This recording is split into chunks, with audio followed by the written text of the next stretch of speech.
Bonjour et bienvenue à la partie avec notre invitée, une invitée très spéciale cette semaine, une ancienne du Lightning, donc on a ce lien-là commun avec le Lightning, une pionnière dans son milieu. Manon, comment ça va? Ça va bien. Manon, premièrement, là, on te connaît très bien ici au Québec avec toute ton histoire. On est honoré de t'avoir à Max et Bruno. Mais explique-moi un peu, t'es où présentement? Puis c'est quoi tes projets? Dans quoi tu t'es embarqué? Oui, j'habite au Michigan, puis je travaille pour le club mineur de hockey des Red Wings de Détroit qui s'appelle Little Caesar. Donc, je m'occupe du côté des filles, les 19 ans et moins, 16 ans et moins, 14 ans et moins, 12 ans et moins. Puis c'est moi qui s'occupe de trouver les entraîneurs, le programme, puis je coach les plus jeunes, les 12 ans et moins. Wow, donc tu es sur la glace avec les 12 ans et moins, tu t'occupes de toute la structure du hockey là-bas féminin. Pour avoir eu cet emploi-là, tu t'es inspiré un petit peu de où? C'est qui t'aide pour former tout ce programme-là? Bien, Darren Elliott, il y a une couple d'années, il travaillait justement pour les Red Wings avant d'aller à Las Vegas. Puis son gars jouait avec mon gars dans la même équipe. Puis il m'a parlé, j'aimerais ça reconstruire mon programme d'hockey féminin ici. C'est tous des pères qui coachent, puis les gens, ils pensent pas au programme, ils pensent juste à leur équipe personnellement. Serais-tu intéressé?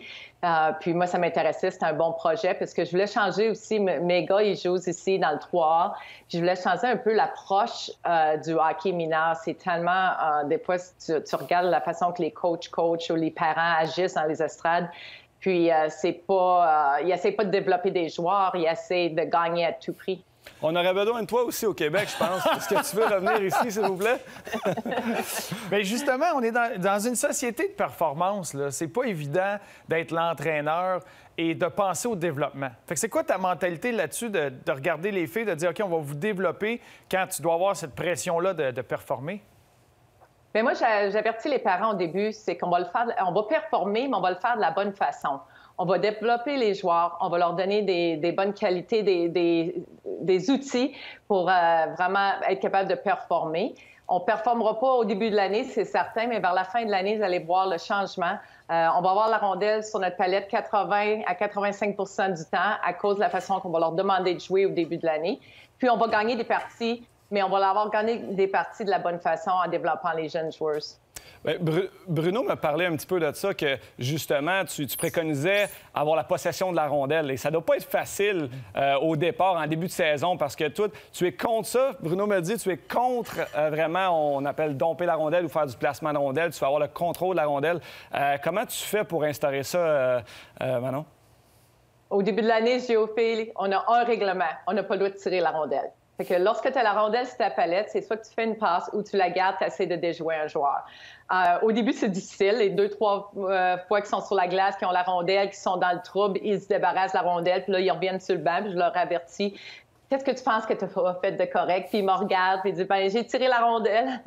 La prochaine fois, ils l'essayent encore. Puis après 3 ou 4 fois, lorsqu'ils sont dans une situation où ils ont le goût de tirer la rondelle, des fois, je les vois me regarder sur le banc. Puis là, ils savent qu'ils n'ont pas le droit, ils gardent la rondelle, ils la perdent. Mais lorsqu'ils reviennent sur le banc, je suis tellement contente d'eux autres. Là, ils commencent à comprendre que c'est correct de perdre la rondelle. C'est mieux de perdre la rondelle et de la garder que de m'en débarrasser. C'est vraiment de voir le changement des joueurs après 1 mois, 2 mois, les choses que les filles sont capables de faire avec la rondelle, c'est extraordinaire. Puis je regarde ce que USA Hockey a fait en changeant les règlements, qu'on n'a pas le droit de dégager la rondelle lorsque tu as une punition. C'était pour justement inciter les jeunes à garder la rondelle sur leur palette. Puis c'est ce qu'on faisait, nous autres. Fait que lorsqu'ils ont commencé ce règlement-là, moi, j'ai adoré ça. Ça marchait avec tout ce qu'on faisait. J'aurais pas été très bon dans ton système de jeu, je peux te confirmer. Ou peut-être que tu aurais développé ces habiletés-là avec la rondelle. Peut-être, mais moi, c'était ma grande force, me débarrasser de la rondelle, Bruno. Tu le faisais bien, Max. Je le faisais très bien. Merci. Mais Manon, je veux savoir, ça n'a pas dû être facile au début d'instaurer ça les premières fois. Ça a été quoi la réaction des jeunes, des parents? Et est-ce que le fait d'être Manon Rhéaume, ça l'a aidé justement à calmer et à laisser tout le monde être patient de regarder les résultats? Le fait que je coach les 12 ans, ça l'a aidé aussi. Parce qu'à 12 ans, lorsque tu n'as pas joué 3A, c'est ta première expérience 3A, je pense que les gens ils pensent « Oh, c'est comme ça qu'on joue quand on joue dans le 3A ». Donc, ça a été plus facile pour moi d'approcher les parents et les joueurs. Après ça, les parents, après une couple d'années, lorsqu'ils commencent à voir les joueurs de d'autres équipes seulement se débarrasser de la rondelle, ils ne peuvent pas croire comment que c'est plate à regarder une équipe qui se débarrasse de la rondelle. Puis c'est tellement intéressant. On a fait ça jusqu'à l'âge... Moi, le groupe que j'ai commencé, sont maintenant, ils jouent dans les 16 ans et moins. Puis l'an passé, ils sont arrivés contre une équipe qu'il n'y avait pas la chance de rentrer dans la zone. Puis l'entraîneur lui a dit, bien, des fois, une équipe comme ça, va falloir domper la rondelle dans le fond de la zone. Puis les joueurs étaient tellement habitués à ne pas se débarrasser de la rondelle. Il n'y avait pas d'instinct de domper la rondelle. Il y avait peur de se débarrasser de la rondelle. C'était vraiment intéressant. Mais c'est beaucoup plus facile d'apprendre à se débarrasser de la rondelle que de garder la rondelle sur leur palette. Ça, c'est certain. Je te comprends. Je te comprends très bien. Mais ça crée des bonnes habitudes. En même temps, on n'a pas le choix de se fier à ses instincts d'habileté. Ça instaure des habiletés offensives, de confiance avec la rondelle. Et tu l'as mentionné, c'est beaucoup plus facile s'en débarrasser, la chipper que de la contrôler, Bruno. J'ai une question pour toi. Non? Côté développement, là, parce que là, tu coaches des équipes de filles seulement. Si on retourne dans ta carrière de joueur pour toi, tu as joué la plupart de ta carrière, je crois, dans les équipes mixtes ou de garçons, pardon. Côté développement, c'est quoi la différence pour ces jeunes filles-là qui jouent seulement contre des filles, comparativement à toi qui as joué avec des garçons? Bien, moi, dans mon temps, j'avais pas le choix. Il n'y avait pas de filles qui jouaient. J'étais la seule fille qui jouait avec les gars. Fait que si je voulais jouer au hockey, il fallait que je joue avec les gars. Aujourd'hui, souvent, les parents me posent la question. Il y a beaucoup de filles qui viennent d'une équipe de gars lorsqu'ils viennent dans mon programme, qui sont pas sûrs de les amener tout de suite avec les filles, de garder plus longtemps avec les garçons. Moi, je leur dis toujours que c'est une bonne idée de venir avec les filles s'il y a d'autres filles qui sont aussi fortes, qui peuvent jouer avec eux autres. Parce que lorsque tu joues avec les filles, les joueurs évaluent de la même façon lorsque les filles jouent avec les garçons. Souvent, un des gars peut dire « Oh, je veux pas passer à la fille, je vais regarder la puck ». Ou les entraîneurs, même, je sais pas pourquoi, mais souvent, les entraîneurs mettent les filles à la défense puis leur disent « Vous avez pas le droit de monter la rondelle, il faut que vous faites des passes puis protéger le gardien de but ». Je pense que la plupart de mes filles qui viennent d'équipes de gars sont des joueurs défenseurs, puis ils n'ont pas le droit de monter la rondelle. Donc, lorsqu'ils viennent dans mon équipe, comme tous les autres joueurs, je leur permets de monter la rondelle. Je veux qu'ils montent la rondelle puis qu'ils développent leur côté offensif. C'est beaucoup plus facile. Puis même d'être dans le vestiaire, la camaraderie dans le vestiaire, c'est tellement important. C'est une chose que les jeunes filles ne peuvent pas avoir avec les garçons. Surtout lorsque tu arrives à l'âge de 11-12 ans, ça change beaucoup, là. J'aimerais savoir, parce que tu as pris le programme féminin en charge. Là, tu es avec les filles de 12 ans et tu as mentionné que les premières que tu étais l'entraîneur sont rendues à 16 ans. Dis-moi la définition pour toi de succès d'un entraîneur avec ces jeunes filles-là. C'est quoi le succès comme entraîneur? Tu dis, j'ai fait mon travail. Oui, notre équipe de 16 ans, on a environ 7 joueurs présentement qui ont un scholarship pour Division 1 au collège américain. Puis lorsque l'équipe va tout finir leur année 16 ans, on va avoir environ 13 joueuses qui vont jouer Division 1. Donc, c'est vraiment un nombre là, extrême. La plupart des équipes, des bonnes équipes, vont peut-être avoir 3 joueurs qui vont jouer au collège. On va en avoir 13 dans cette équipe-là. Donc, pour moi, c'est le succès. C'est pas nécessairement cette année, ils n'ont pas perdu une game encore. C'est pas le fait qu'ils n'ont pas perdu une game, c'est plus le fait que les collèges les regardent, puis c'est la façon qu'ils veulent que leurs joueuses jouent. Puis souvent, le monde nous demande, qu'est-ce que vous faites avec votre organisation pour avoir tellement de joueurs qui sont patients, qui sont créatifs, qui gardent la rondelle sur leur palette. Puis on part à rire à tous les fois parce qu'on dit, on a un règlement seulement, on leur demande de ne pas tirer la rondelle. Puis ils ont développé ça au cours des années. Oui. Après ça, pour eux, le futur, c'est ça. Ils vont se développer, ils vont aller dans la Division 1, dans la NCAA. Côté hockey féminin en général, c'est certain que les Olympiques, les matchs de hockey Canada, États-Unis et tous les autres pays, les matchs internationaux. Pour toi, là, on regarde ce qui se passe avec les Nathalie Spooner, les filles dans le hockey féminin. Ça serait quoi le hockey féminin parfait après l'école pour eux? C'est d'avoir une ligue professionnelle où que la Ligue nationale serait derrière la ligue professionnelle, que les équipes de la Ligue nationale seraient derrière les équipes de femmes professionnelles. Je pense que c'est le seul moyen un peu comme le NBA puis le WNBA où ils travaillent ensemble, d'avoir une ligue qui marche très bien, puis avoir les joueuses de d'autres pays comme la Finlande, la Suède qui viennent jouer ici, ça aiderait leur pays à être plus compétitif justement aux Olympiques, aux championnats mondiaux. Est-ce que tu sens que c'est dans la bonne direction présentement? Je sais qu'il y a eu le boycott de plusieurs joueuses cette année qui ont sacrifié une saison pour essayer d'ouvrir cette conversation-là. Est-ce que tu sens qu'il y a des pas qui se font dans la bonne direction? Puis est-ce que c'est quelque chose qu'on pourrait voir dans un futur rapproché? Oui, je pense que c'est un des... Le timeline, c'est vraiment là, après les prochaines Olympiques là, que les gens se préparent. Tu regardes un des sponsors qui ont eu Secret avec $1 million autour, là, le Gap Tour qu'ils appellent. Là. Donc, ils commencent à avoir justement beaucoup de sponsors qui sont intéressés à être attachés à des équipes féminines. Puis je pense que la Ligue nationale, on regarde aussi de ce côté-là. Moi, je me dis, là, après les prochaines Olympiques, on va sûrement voir quelque chose avec le support de la Ligue nationale. Et moi, c'est un des points que j'ai entendu à quelques reprises, c'est d'amener cette ligue professionnelle-là de hockey. Il y en a beaucoup qui parlent de la qualité du hockey sur la glace. J'ai été voir le Gap Tour.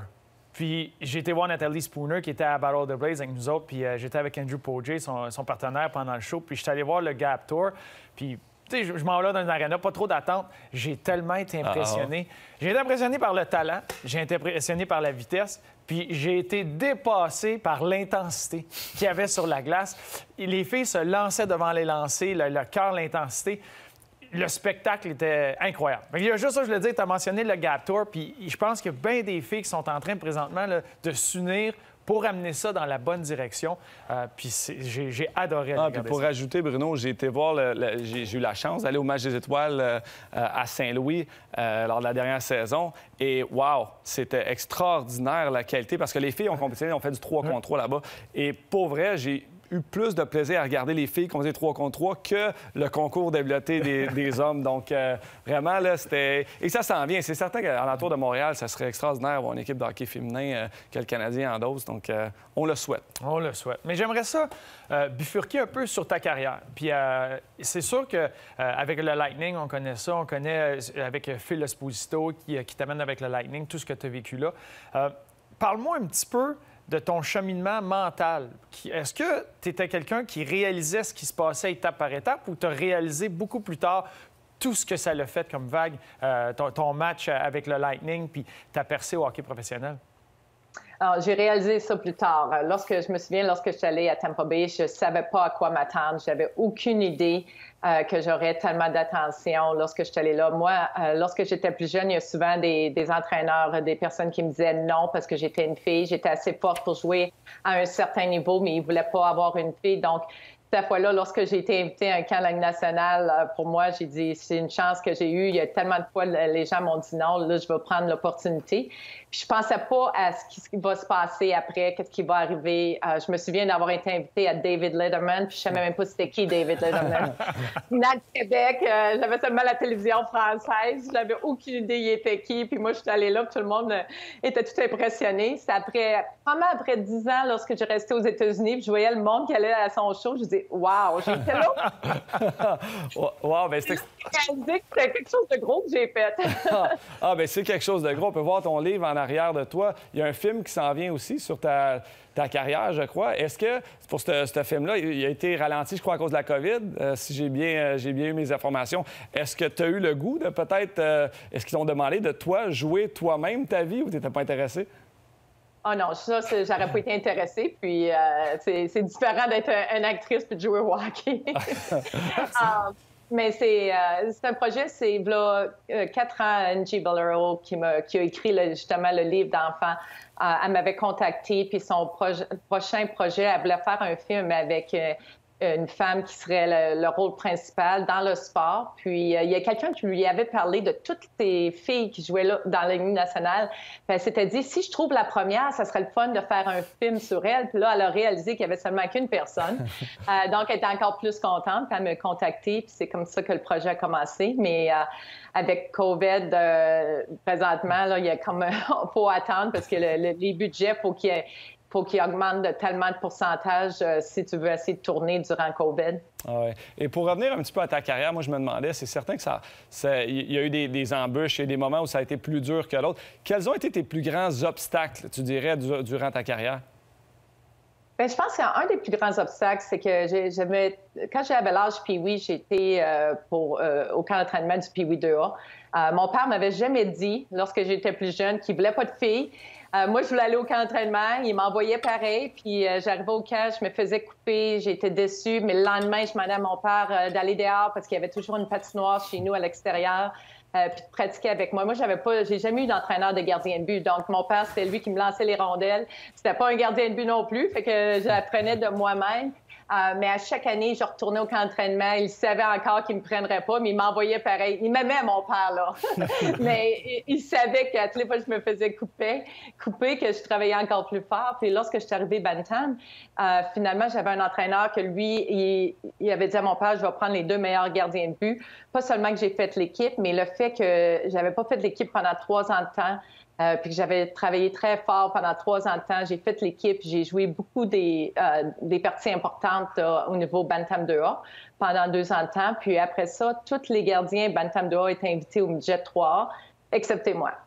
Fait que c'est évident qu'à cet âge-là, j'étais un petit peu plus vieille, puis je réalisais que, bon, peut-être que ma chance au côté du hockey masculin est terminée s'ils veulent pas que j'aille au camp d'entraînement. Puis j'ai dû prendre une direction différente. Puis on voit souvent ça aujourd'hui dans la Ligue nationale. Il y a des joueurs qui prennent des directions différentes pour se rendre dans la Ligue nationale, puis c'est ce que j'ai fait. J'aimerais savoir, avant qu'on rentre un peu en profondeur, comment tu as jonglé entre le programme national, l'équipe canadienne, puis ton côté professionnel. Tu as joué en 94-95 à Vegas. Est-ce que dans le milieu des années 90, tu peux voir le potentiel de la ville de Vegas pour un marché de hockey? C'était comment jouer à Vegas professionnellement dans ces années-là?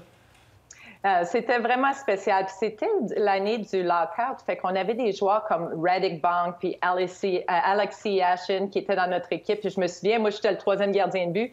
Donc, à la fin de pratique, lorsqu'ils restaient sur la glace, j'étais avec eux autres sur la glace. Puis c'était juste différent. Ma première partie que j'ai jouée, dans les casinos, tu pouvais essayer de gambler combien de buts qu'elle va accorder, c'est quand son premier but va être accordé. Je ne pouvais pas croire toutes les choses que les gens pouvaient gambler sur moi à jouer au hockey. Puis je me souviens, parce que j'étais une fille, je restais toute seule. Je voulais pas rester dans un appartement, ça me faisait un peu peur, Vegas. Donc, je restais à l'hôtel où on avait notre aréna de pratique. Fait qu'à tous les jours, je rentrais à l'hôtel, puis j'entendais toutes les machines, puis le bruit de casino. Oui! Ah non! C'était mon année à Las Vegas. Voyons donc. Puis, à travers toutes ces expériences-là, tu as voyagé beaucoup, tu as joué dans différentes équipes, on regarde tes statistiques et tout ça, tu as été un gardien de substitut la plupart des années. As-tu un conseil pour Jake Allen qui s'en vient avec le Montréal, avec le Canadien de Montréal, pour être un bon gardien de substitut?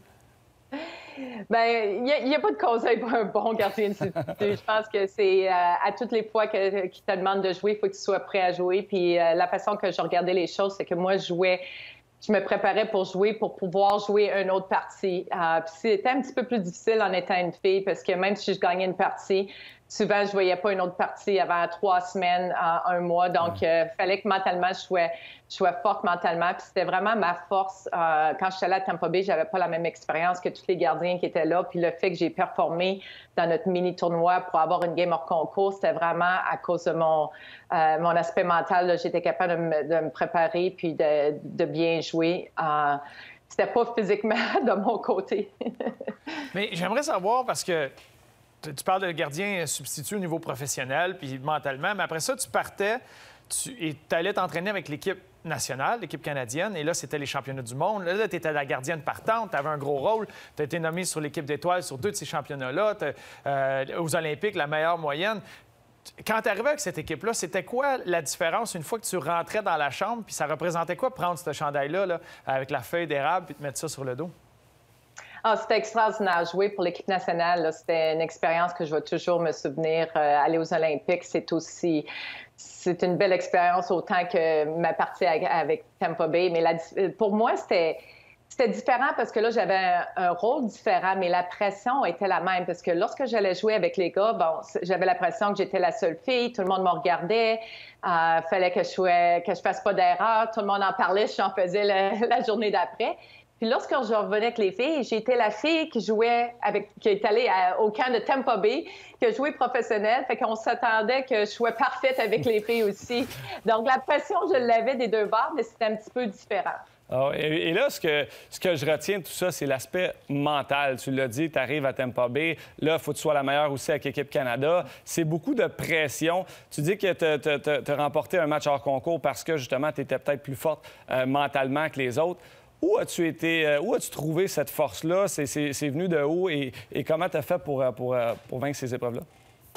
Mais moi, je pense que c'est d'avoir passé à travers toutes les choses que j'ai passées à travers lorsque j'étais jeune. Je me souviens, ça a commencé lorsque mes frères, je jouais avec mes frères au hockey à la maison parce qu'il n'y avait pas de filles à l'aréna. À toutes les fois qu'ils voulaient aller pratiquer leur lancer, ils me demandaient de m'habiller en gardien de but. Puis ils m'utilisaient comme un target dans les buts, puis ils chutaient la poque sur moi. Puis je me souviens, mon père, un soir, il parlait à ma mère au souper, puis il avait dit on s'en va en tournoi en fin de semaine. Il n'y a pas de jeune qui a montré d'intérêt de jouer gardien de but. Je vais être obligée de choisir un joueur. Puis j'ai regardé mon père, j'ai dit « Pourquoi pas moi? » Je le fais toujours avec mes frères ici. C'est comme ça que j'ai commencé. Puis je me souviens, mon père m'avait amené dans la cave chez nous, puis il m'avait habillé en gardien de but. Il dit « Avant ta première pratique, on va pratiquer à tous les soirs. » Puis un des premiers lancers que j'ai eu sur l'épaule, ça m'a fait mal. Puis là, j'ai tombé à terre. Puis j'ai dit à mon père, « Oh, ça fait mal. » Mon père me regarde et dit, « Tu as besoin de te préparer parce qu'il dit, si tu veux jouer au hockey, des fois, ça va faire mal. Si tu as le goût de faire du macramé, tu vas être correct, tu n'auras pas mal. Si tu veux jouer au hockey, ça va arriver. » C'était à ce point-là, c'est vraiment là que j'ai réalisé que si je voulais faire ça, que je voulais aller jouer avec les gars, qu'il va falloir que je sois tough.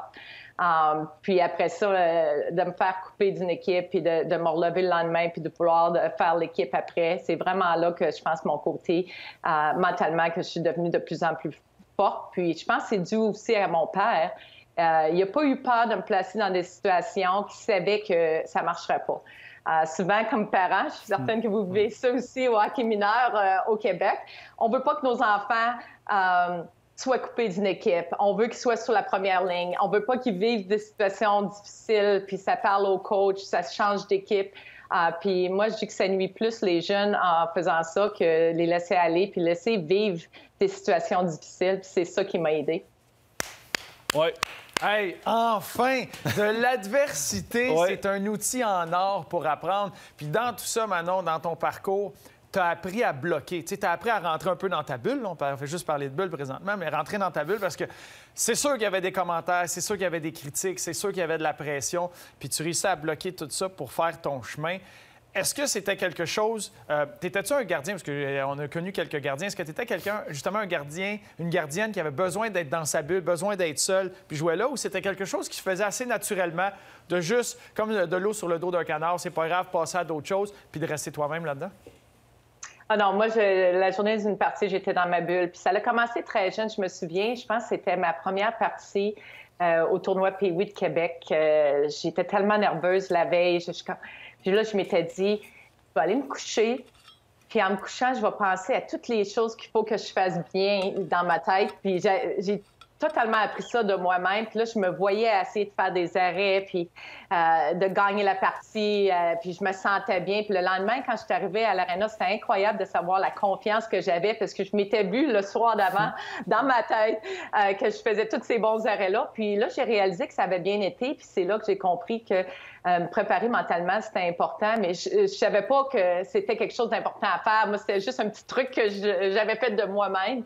Puis à tous les soirs, avant une partie, ça a été mon rituel, que ce soit lorsque je suis allée à Tampa Bay, quand je suis allée aux Olympiques. Puis c'était la façon de me dire, tu as tout fait pour te préparer, va sur la glace puis va t'amuser. Puis c'est comme ça que je me préparais. Puis je pense que c'était le côté mental qui m'a aidée. Là, c'est que je l'ai développé très jeune. Puis je l'ai trouvé moi-même là, une façon là, de contrôler mes nerfs là, avant une partie.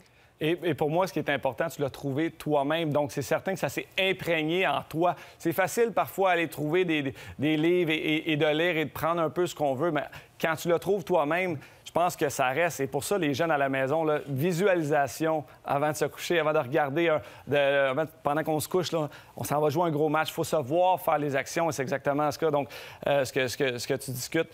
Pour moi, maintenant, ton fils, un de tes deux fils, est gardien de but aussi, Dylan Saint-Cyr, qui joue maintenant à l'Université de Notre-Dame. C'est sa 4e saison. Est-ce que c'est lui qui est devenu automatiquement gardien de but? Est-ce que tu l'as encouragé à devenir gardien de but? Ou c'est lui qui t'a forcé à vouloir devenir gardien de but? Bien, quand il était jeune, puis il avait commencé à jouer, je me souviens, je travaillais justement à Mission Hockey, puis il m'avait fait un petit équipement de gardien de but. Je pense qu'il avait 3-4 ans, puis il aimait ça juste mettre les pads à la maison.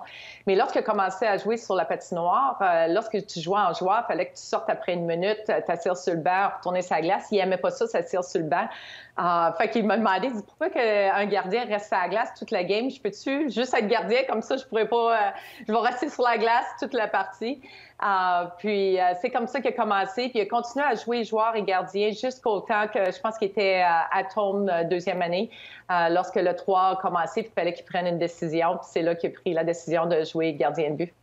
Maintenant que tu as vécu les deux, est-ce que c'est plus stressant être devant les filets d'un match de la Ligue nationale ou d'un match de la médaille olympique ou d'être assis dans les estrades et regarder ton garçon est dans le filet? J'ai tellement de respect pour ma mère, je te le dis.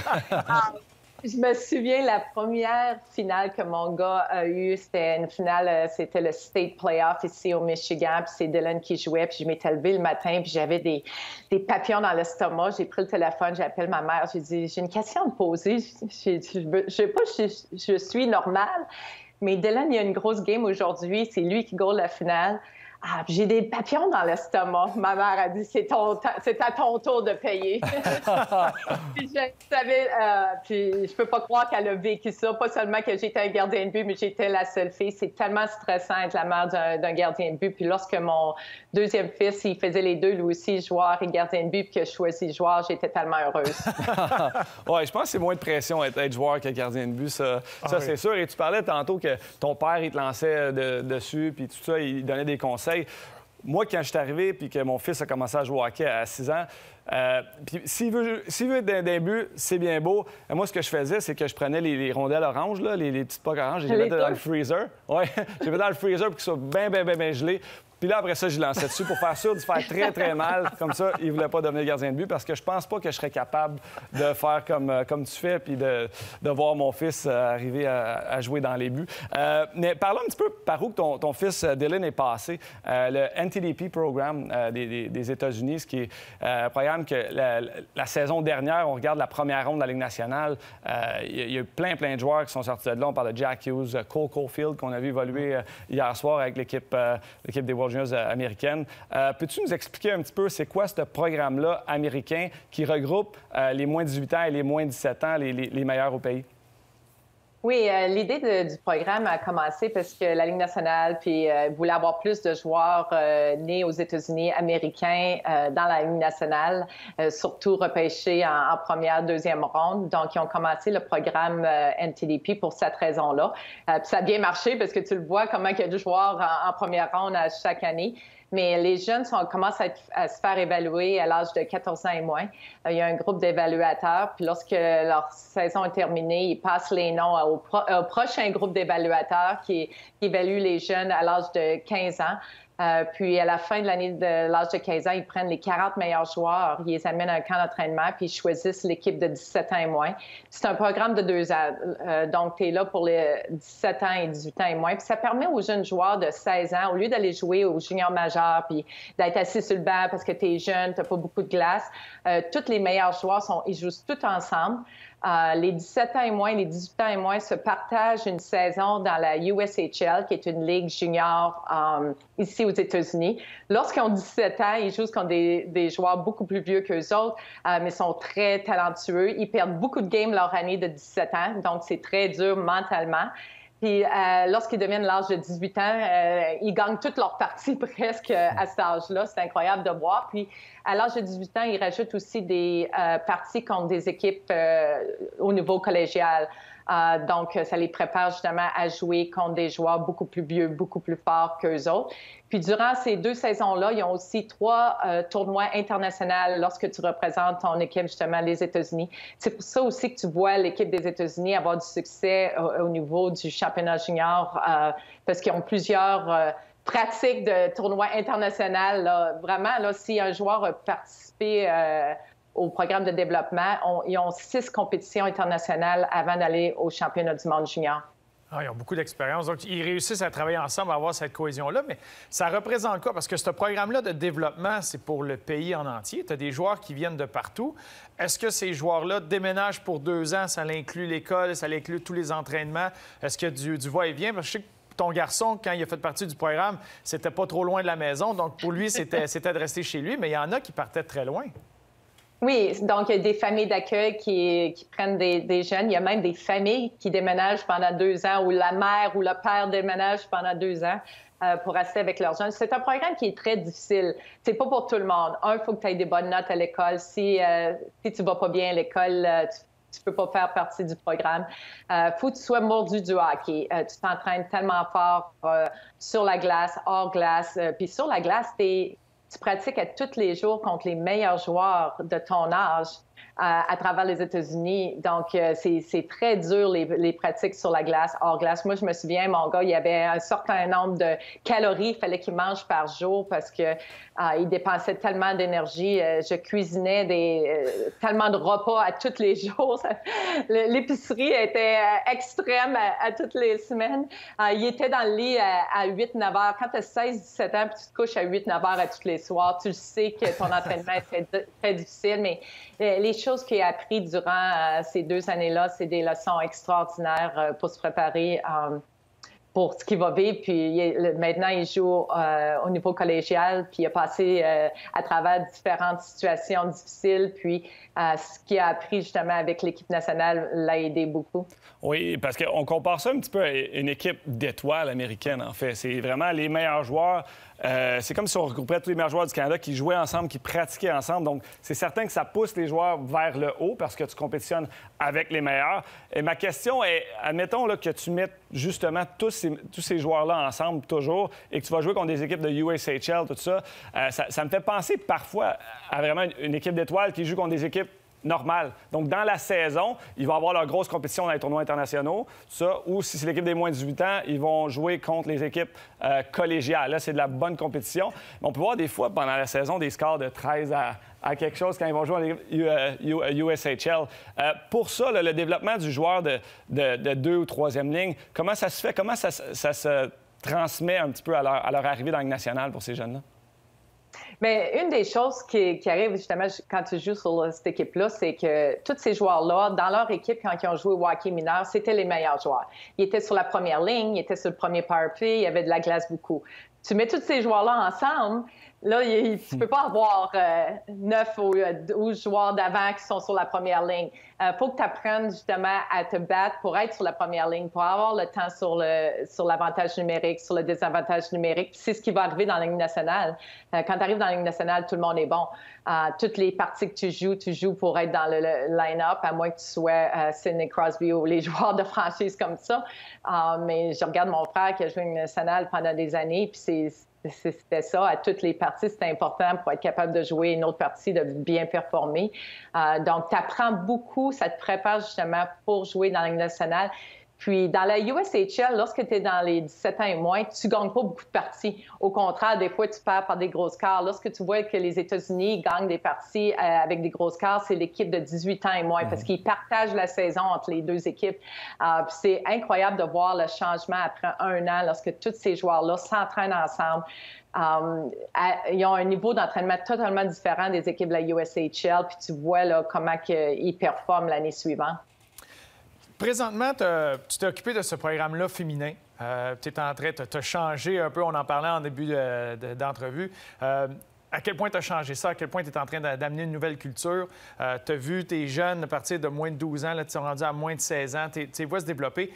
Est-ce que tu es en train de développer une piqûre pour ça, pour ce développement-là? Est-ce que toi, personnellement, tu vas aller faire d'autres projets du genre? Est-ce que tu veux monter dans le hockey ou tu es très bien là puis continuer à établir sa culture? Bien, pour l'instant, je suis bien occupée. J'ai encore 2 enfants qui jouent, que j'aime être capable d'aller voir jouer. Si tu veux, n'importe qui veut aller coacher dans le côté universitaire ou quelque chose comme ça devient là, à temps plein, que tu peux pas rien manquer, il faut que tu sois là tout le temps. Puis moi, pendant des années, j'ai dit non à plusieurs projets parce que j'avais 2 enfants, je voulais être là pour eux autres. Mes parents, ils n'ont jamais manqué une partie et ont voyagé partout avec nous autres. Ils étaient là pour nous autres, puis je veux faire la même chose avec mes garçons. Donc, pour l'instant, c'est un projet qui me permet de faire les deux, d'être là pour mes enfants, puis de continuer avec ma passion du hockey. Puis la raison que j'aime coacher, c'est vraiment le fait que le hockey m'a apporté tellement de belles leçons de la vie, d'avoir la chance de partager ça avec des jeunes filles, les aider. Comme je regarde une fille comme Kendall Coyne que j'ai coachée lorsqu'elle avait 12 ans, qu'est-ce qu'elle fait aujourd'hui? Pas seulement qu'elle joue sur l'équipe nationale des États-Unis, c'est le capitaine, gagner des médailles d'or aux Olympiques. Elle va travailler avec les Chicago Blackhawks, être à la TV. Être à la TV, il y a 2 semaines, faire la partie de mon garçon. On s'est vu justement à Notre-Dame lorsque mon gars y a joué. C'est incroyable de voir que lorsqu'elle avait 12 ans, j'ai fait partie de son développement, puis de voir où elle s'est rendue. Puis moi, je me souviens, quand elle a joué pour moi, je me suis dit, cette jeune fille-là, elle va se rendre loin dans la vie. C'est le fun de voir ça. Wow! On arrive, là, c'est du bonbon que tu nous donnes. Là. Le temps passe tellement vite, mais en général, c'est un pas de recul quand on parle du sport en général, parce que dans la société, il y a plus de 3/4 des jeunes adolescents, préadolescents, qui abandonnent le sport à 12-13 ans, qui vont abandonner le sport. Pour un garçon qui abandonne, il y a 2 filles qui vont abandonner le sport. Parle-moi de l'importance de rester dans un sport, d'être active pour ces jeunes filles-là que tu vois, t'es côtoies. Mais quand on parle de la vie en général, là, les parents d'adolescentes ou les jeunes filles qui peuvent t'écouter parler, l'importance que le sport a eu pour toi. C'est très important. Tu apprends tellement de bonnes leçons de la vie, justement, d'avoir de l'adversité dans ta vie, comment dealer avec ça. Aussi, travailler en équipe, être un leader, passer à travers des choses en équipe, perdre, gagner. Des fois, l'entraîneur ne te choisit pas pour une certaine situation. C'est la même chose que tu vas vivre le reste de tes jours. Lorsque tu vas avoir un travail, tu ne seras peut-être pas la personne qui va avoir la promotion à la fin de l'année, puis peut-être que tu penses que tu devrais l'avoir, puis tu ne l'as pas eu, qu'ils ont choisi quelqu'un d'autre. C'est des choses comme ça que tu vas vivre. Puis moi, j'ai appris tellement de choses que ça m'a aidé plus tard dans la vie, quand j'ai passé à travers différentes situations au niveau professionnel. Je savais comment être, comment agir, quoi faire. Puis je me laissais pas décourager par une certaine situation. Puis tu regardes aujourd'hui les femmes qui ont vraiment du succès au niveau professionnel. Souvent, ils ont joué universitaire, un sport universitaire, ou ils ont joué à un très haut calibre là, dans un sport d'équipe. Manon, pour terminer, j'ai une confidence à te faire. Tu étais ma carte préférée dans ma collection de cartes de joueurs de hockey. C'est toi qui avais la plus grosse case et c'est la vérité. J'ai essayé de la trouver pour justement aujourd'hui. Merci beaucoup pour ton temps. La première chose que je fais en retournant chez nous, c'est que je plug mes 2 petites filles devant Max et Bruno. Et j'écoute le balado avec eux parce que c'est inspirant ce que tu as fait vraiment. Donc, merci pour ton temps. Continue ce que tu fais, le beau développement pour les jeunes filles et pour tout le monde. Donc, merci pour ton temps. C'est très, très apprécié. Bien, merci beaucoup, Manon. Merci de m'avoir. Hey, wow! Wow!